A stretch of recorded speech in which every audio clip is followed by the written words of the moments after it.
За сайн байцгаана уу. Өнөөдөр миний уншсан ном болонгийн зочноор зохиолч Цэдэн Доржийн Оюун бот оролцож байна. За чамд энэ өдрийн мэндийг хүргэе. За энэ өдрийн мэндийг бас хүргэе. За ингээд миний өмнө Оюун ботын Миний хонгор хүү, Амьд гариг гэд хоёр ном байна. Хамгийн сүүлд болохоор Миний хонгор хүү хэмээх одоо туужийг гаргасан тийм ээ. За тэгсэн энэ оны 2017 оны 1 сард хэвлэлтээс гарсан байгаа энэ ном. За тэгээд бид хоёр болохоор өнөөдрийн миний уншсан ном болонгаар болохоор энэ Миний хонгор хүү туужийг хэрхэн бүтсэн талаар ярилцах юм аа. Тэгэхээр нөгөө ном уншиж байхад ялангуяа манай уншигч маань зохиолчийн талаар их боддоо ш. Зохиолч яг юу бодож ирсэн юм бол хаанаас ямар одоо мэдрэмж санаа авсан юм бол тий гэж их боддог л доо. Тэгээд миний хувьд болохоор хамгийн эхлээд ингэж асуумаар санагдлаа. Энэхүү туужаа бичих санаа хизээ төрсөн бэ?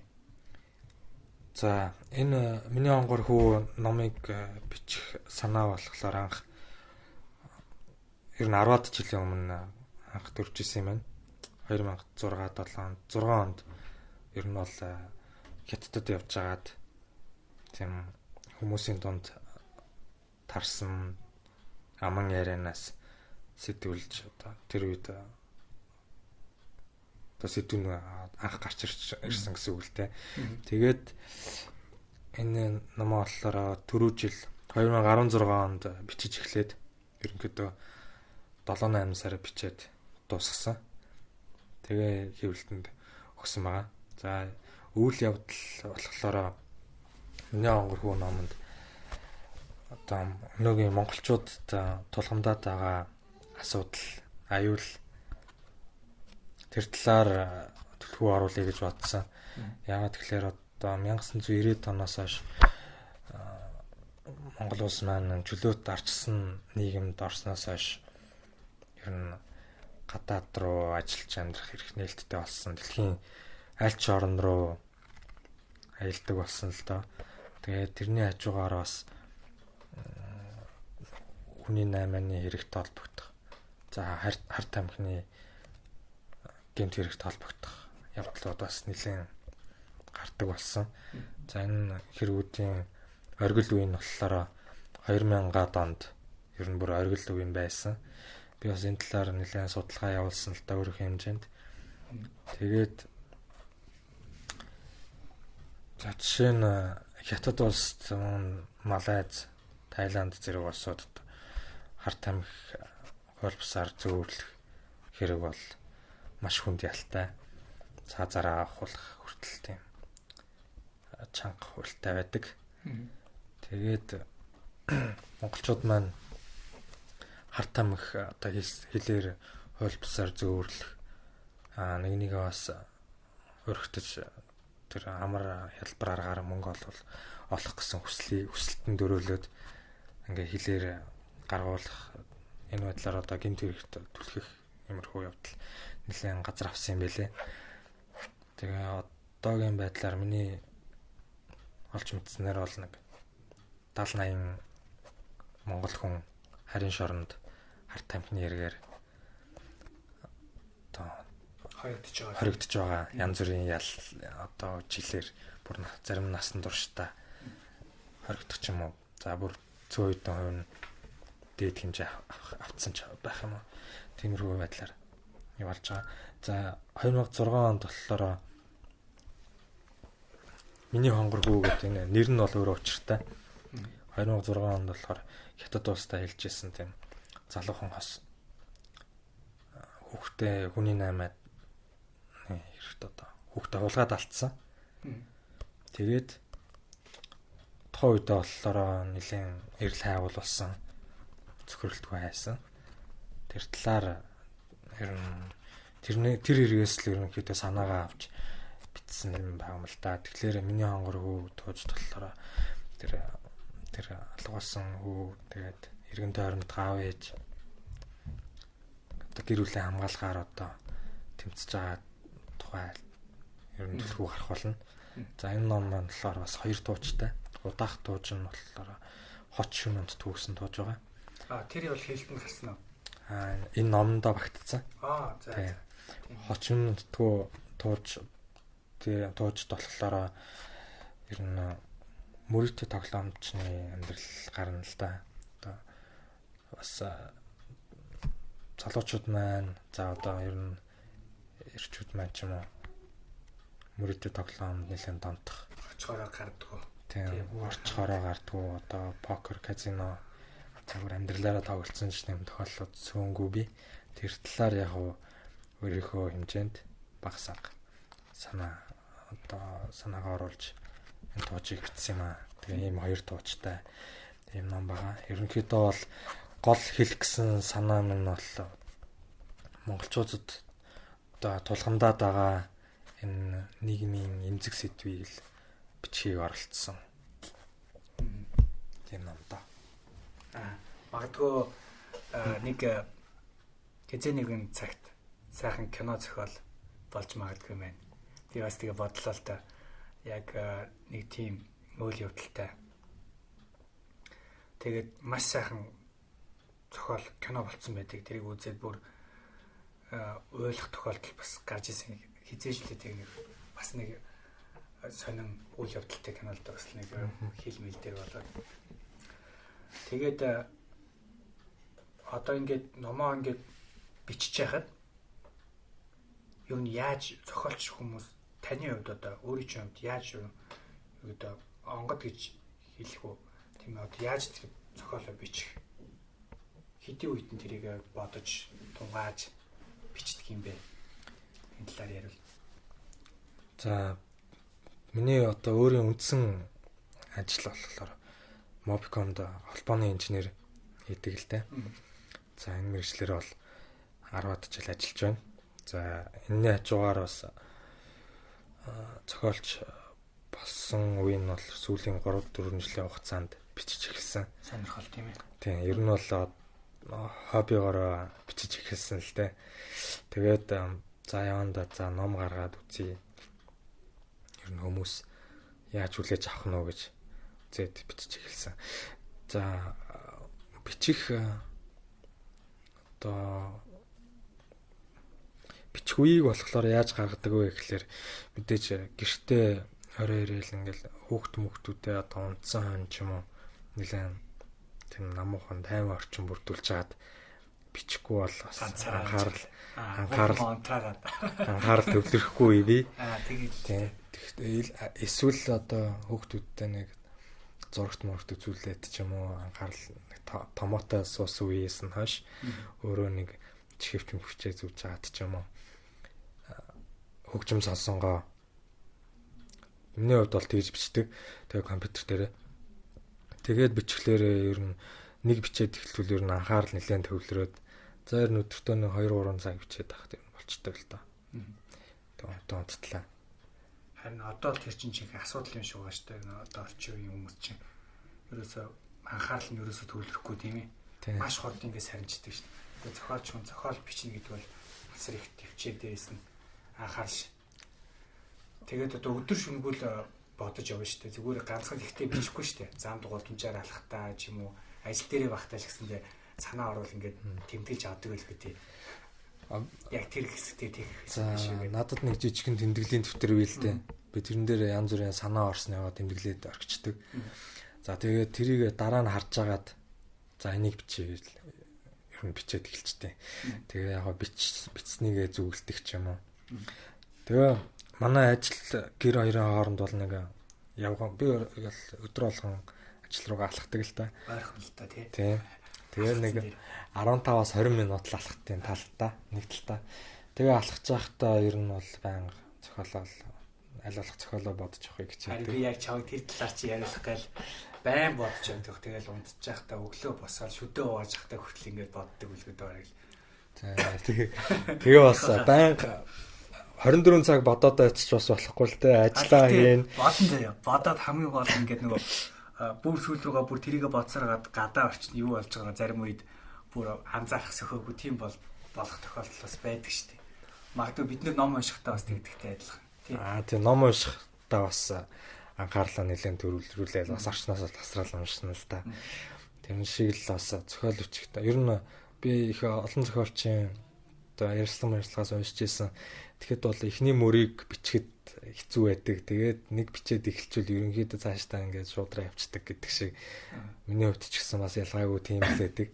Эхний нэг хитэн бадгийг ч юм уу доголь мөрийг нэвтэхэн гаргаа явуулчихвал ер нь цаашдаа бичиж байх үед өөрөө цаасан дээр буугаа явцдаг л гэсэн үг л дээ. Яг тэрэн дээр бодсон чинь нэг кино санаад орлоо л да. Нөгөө Big Fish гэдэг Evan McGregor-ийн тоглосон нэг кино байдаг шүү дээ. Big Fish гэл. Аав нь хүүхдтэй амар үлгэр ярьдаг. Хүүхд нь аавынхаа үлгэрт юус итгэдэггүй. Тэгээд амьдралынхаа тухай ярьдаг. Тэгэд нэг танихгүй нууцлаг тосгонд очиод тэр нэг Францын алдартай зохиолч тэр төлөө ороод алга болсон байхгүй. Тэгсэн чи тэр нууцлаг тосгонд амьдарч байдаг. Тэгэл насаараа шүлэг өчөж байгаа гэж байгаа байхгүй тэр. Нөгөө манай Франц зохиолч маань. Тэгээ шүлгэн дээр нь болохоор ганцхан мөрөө би тэр хотод хайртай гэсэн үг л бичих гэж ерөөсөө үг нь орж ирэхгүй. Тэгэл болохгүй нэ гэж арилгаа алцаагаа тавьчихдаг. Тэгэхээр эхлэх гэдэг бол амар хэцүү ажил л да. Тэгээд манай борлонгийн нэг уламжлалт асуулт байдیں۔ Номын гайхамшигтай хэсэг нь юу вэ гэхээр энийг би асуухгүйгээр орхиод магадгүй уншигчд маань өөрөө тэрийг унших хэрэгтэй. Тэгээд харин үүний оронд ном болгоно нэг сайхан үг гэдэг. Тэгээ өгүүлбэр өгдөг. Одоо тэрийг сонсонгууд нэг үг одоо нэг урам авч яадаг тийм юм хэлж яадаг. Тэгэхээр таны одоо энэ ном дээр байгаа бичиж явахдаа одоо энэ ном дээр шингээсэн ямар үг байна вэ? Одоо магадгүй зохиолыг тодтогсон тийм ээ. Тийм үг байна уу? За ер нь би бас энэ талаар бодож байгаа юм байна. Тийм үү. Тийм. Ерөнхийдөө за үгч байх албагүй л дээ. Ерөнхийдөө нэг тийм нэг хэсэгч байж болно л да. Жижигхэн зүгээр л тог гэл нэг хүмүүс нэг тийм мэдрэмж өгдөг шүү дээ, тийм ээ.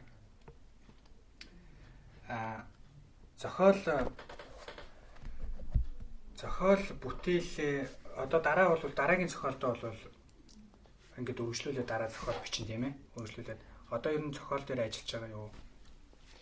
Одоохондоо за би одоо энэ номоо бол дөнгөж саяхан гаргацсан учраас би бас за өмнө нь Амьд гариг гэдэг өгүүлбэрүүдийн төвөрхийн номоо бол 2015 онд гаргасан. Тэгээд энэ номоо болохоор 2017 онд гаргацсан байна л да. Тэгээ нэг номоо гаргачаад би бас нэг хэсэг завсарлаж одоо амралт аваад бас нэг бусад хүмүүсийн номыг өөр зохиолчдын номыг бас унших судлах. За тиймэрхүү цаг зав өөртөө гаргадаг. За яг одоохондоо бол тиймэрхүү үе дээр явж байна. Гэхдээ бас хажуугаар нэг өгүүлэг, богино хэмжээний өгүүлбэрүүд энэ төр бичиж байгаа л да. За одоо номыг авч уншиж байгаа хүмүүс маань одоо хэлсэн шүү дээ. Ийм зүйлийг одоо мэдж амна гэдэг сургамжтай зүйл гэснээс ямар одоо тийм сургамжтай зүйл бидний одоо өдөр тутмын амьдралд тийм зүйл одоо захиж хэлмээр тийм нэг зүйл байдаг шүү дээ. Тийм зүйл одоо юу байна? За би ерөнхийдөө нийгмийг ажиллаад хахад аюу их тийм стресстэй, бухимдалтай байгаад шиг байдаг юм л да. Facebook, интернет ингээл уншихлаар хүмүүс ус төрдөж бухимдаал. За төр засагч болохгүй байна. Хотч төвчрээтэй байна, утаатай байна. Гэрээсээ болохгүй бүтэхгүй байгаа юм болгоны үлгэж авцгаагаал ингээ шуугилдцгаагаад идэг. За энэ дээр болохоор би над нэг залуучуудаа захиж хэлэх одоо урайлах нэг юм байдаг л та. Тэр нь болохоор за хүн төр засгаа хөгжүүлж болно, улс орноо хөгжүүлэх гэсэн бодолтой байж болно. Гэхдээ эхлээд өөрийнхөө эргэн тойрноос эхлэх хэрэгтэй болов гэж боддог. Ядчил одоо гудамж талбайд явахдаа шүс нус шүсээ айдгүй ярмаар байна. Тийм. Амар асуудал шүү тийм ээ. Тийм. Ерөнхийдөө бол гудамж талбай хайрлах. За хажуудах одоо хань ишлээ хайрлахаа хүүхдүүдээ сайн хүн болгож хүмүүжүүлэхээс л ер нь улс орноо хөгжүүлэх одоо тийм өндөр хөгжилтэй улс болох эхлэл тавигдана л гэж би бодож байна. Тэгэхээр залуучуудаа бол би эхлээд өөрсдөөсөө эхлэе гэсэн л хэлмээр байхгүй байдаг л юм шүү дээ. Тийм хог хайдгүй. Тийм хог хайдгүй. Тэгээ зөв үйлдэл хийж яваад ерөнхийдөө л нэг нийгэмд хор за бүр байгээ тэр нийгэмд манлайлаад сайн юм хийгээд явахгүй ч гэсэндээ зүгээр нийгэмд л хог шааруулчихгүй тий. Тэгээ мөрөөрөө тэгээл нийгэмд хоргүй тийм л юмар байгаа шүү дээ. Тий эхлээд өөртөө ухамсартай болох хэрэгтэй л юм шиг санагддаг шүү дээ. За соёл ингээд бүр намаас өөрийн сэдвээр ороочлаа тийм. За ингээд сүүлд нь номынхаа талаар ерөнхийдөө зохиолынхаа одоо энэ өмнөх одоо ном байгаа шүү дээ тийм ээ. Энэ амьд гараг гэдэг энэ хоёр ном маань одоо хаан зарагдчих байна. За энэ номууд маань болохоор за энэ төр ном Ацхур, Majestic, Мир номын сангуудаар за номын коллектор гэх мэт номын сангуудаар зарагдчихж байна.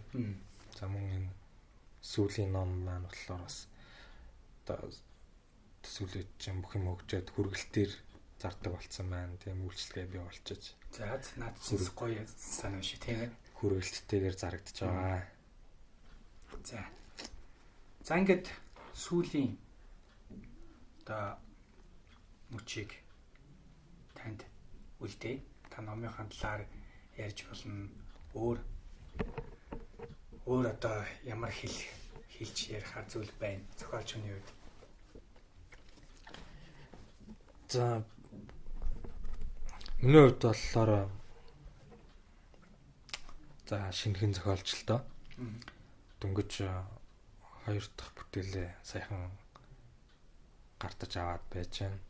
За цаашдаа болохоор би зохиолч яваал ерөөсөө орохгүй болт гэж бодож байна л да. Жил болгон л бичнэ. Бичээж угаасаа улам сайжирна тийм ээ. Тийм. Улам их юм сурна. Тийм үү. Тэгээд туршлага баримтлуулаад одоо бүтээлээ улам сайжруулахыг хичээх болно. Тэгээ яг миний одоо бичдэг тийм сэдвүүд болохоор дадлын явдалт болон тухайн нийгмийн харуулсан тиймэрхүү сэдвүүдээр голчилж бичих байхаа гэж бодож байна. Эрен сурвалжилж тийм ээ. Тийм. Магадгүй ихэнх одоо алдартай сайн зохиолууд маань ардын аман түүхээс тийм ээ хүмүүсийн одоо тууж өнгөрүүлсэн амьдралаас сэдвүүлж ирсэн байдаг шүү дээ. Ялангуяа байдгийн байлээ. Ялангуяа нөгөө одоо Шекспир шүү дээ. Шекспирийн одоо ихэнх зохиолууд нь баг тэр тухайн өмнөх зууны үед тохиолдсон хүмүүс тийм хаадын түүх ч юм уу тэрнээс санаа авч бичээд тэгээ тэрийг улам маш гоё одоо уран сайхны хэлбэрт оруулаад хүнд өгөөжтэй үр бүтээлтэй болгох ингээ бичээд дэлхийд даяараа алдартай болсон. Тэгэхээр би чамч гэсэндээ энэ дээрээс юу хэлэх гээд байна вэ гэхээр сайн зохиол бол цагтаа тухайн цагт амьд ухаас гадна бас мөнхөд дуусгах түүхтэй байх хэрэгтэй. Тэгэхээр сайн зохиол бичээрэй. Тэгээд уран бүтээлийн амжилт хүсье. За санал нийлж байна. Баярлалаа. За ингээд битүүрийн ярилцлагыг сонссон та бүхэнд баярлалаа.